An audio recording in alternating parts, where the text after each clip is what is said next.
Hello, everyone. Welcome to the Aquarian Mind podcast. Today's podcast, episode number 192. I'm your host, Jamel Crothers. It's Book Insight Friday, and today we're delving into A Man's Plight 4 and how I wrote this book. So, we've got 3 more weeks left. It'll be A Man's Plight 4, then 5, then 6, and then that will be the end of me talking about books for the year. But, just wanted to share with you guys that this is a book that affects the majority of men in today's world, and it's financial success. And writing this book was definitely necessary, but it was also fulfilling for me because these are things I go through as a man, and some of the things that the main character Evan goes through is so relatable to what I went through in my life. And I'm nowhere near like where I want to be financially, but I'm in a much better place now than I was a few years ago. And men go through so much to achieve financial success, not only for themselves, but to be able to provide for their families. From a young age, we're told that we are built to be providers and that we must do whatever it takes to achieve that. And the pressures to be successful are insurmountable in a world of judgment, right? We can't even date if we don't have our finances together in every single aspect. And what I mean by that is if we live at home with our parents or family members, we're judged for it. We should be living on our own and be making a certain amount of money and drive a nice car. And there's the societal expectation that we should have it all together by age 30. Age 30, the prime age where we should have our lives together, and that's far from reality. The world and the media push out these messages and show us what financial success looks like. And this story was so important to write, and it's about sharing what we go through in our minds daily. And Evan's story is millions of men and what they deal with. And being told that going to college to get a degree to work in corporate America is how life goes. And that's far from what life is and should be. And I delve into investments, starting businesses, trade school, which are things that aren't told to us. So this book and story was necessary in a time where the world expects so much from men, and it's unfair, but we deal with it. But it's time to give men more opportunities to speak about their struggles, along with appreciating them for what they're trying to do to better their lives. And I'm talking about the good men. I'm talking about the really solid stand-up guys who really are about something and really want to do well for themselves in life. And really, to be honest, there are, some things that kind of relate to my life in part 4 of this series. I'm not going to tell you exactly what, because then it would take away from you taking the time to go read the book, right? So in this book, it really delves into the lies we're told, college and degrees, paying back debt, corporate America and the grind of it, the 4 major struggles that anyone and everyone can go through in life, which is mental, emotional, spiritual, and financial. Obviously, I talked about living at home and being judged, chasing money instead of passion, which seems like that's the trend these days. And what exactly personifies success? White collar versus blue collar, trade school, the stories that we all deal with and go through, happiness and love, having no more pressure on us to really get it right, and making investments, right? Because we aren't taught about investing, into ourselves and what we want to do with our lives. We're not told how to invest into, certain things, whether it's stocks, bonds, whatever it is, right? And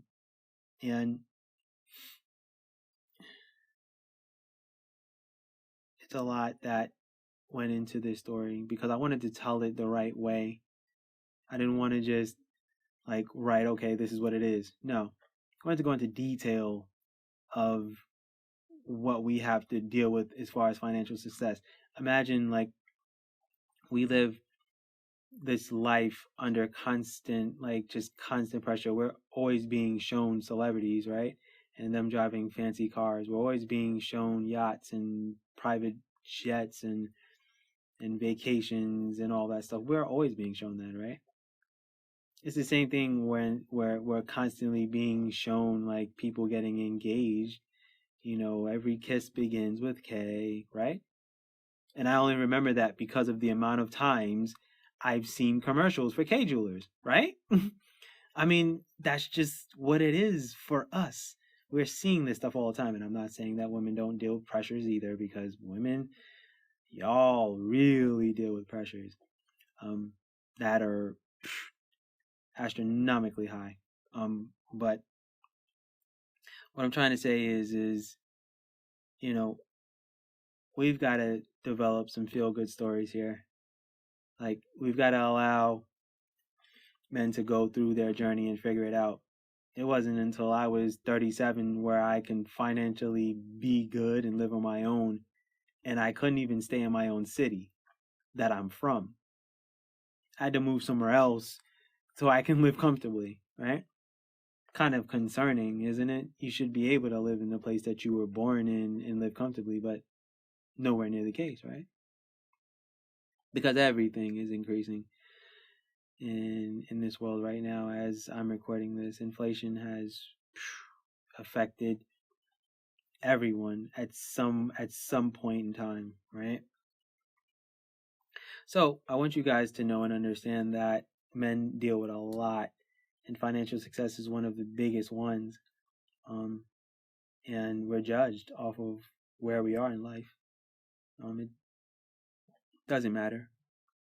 I'm quite sure that all of us as men have been passed on because we're not where we're expected to be financially by someone that we like or want to date, right? Trust me, I'm quite sure it's happened to me. It's just I've never been told that. That's okay. I'm not saying that it's all women that are judgmental, because that's not the case either. There are women who do take chances on men who are really working at something and looking to build something bigger and better than them. And a woman will say, all right, he's gonna go somewhere in life because he's determined and he's about his mission and what he wants to fulfill for himself. And that's something that, a woman will take a liking to, right? But it's a sad occurrence, right? And these are the stories that aren't in book format. They aren't. I mean, you can look at the landscape of everything that is being published these days, and these types of stories aren't really being put out there like that. But that's what makes me feel good, that I can write a short story from 50 to 55 words, not overwrite it, not overdo it, get you guys engaged into it, and then you guys can go forward with that and say, okay, cool, like that was really something solid and something to think about. And we've got to have conversations about why men are dealing with so many struggles in life. Not just the mental, not the emotional, not the spiritual, but also why are they under so much pressure to get it right financially by age 30? It wasn't until I was 37 to where I was like, okay, this feels good financially. All right, let's make this move.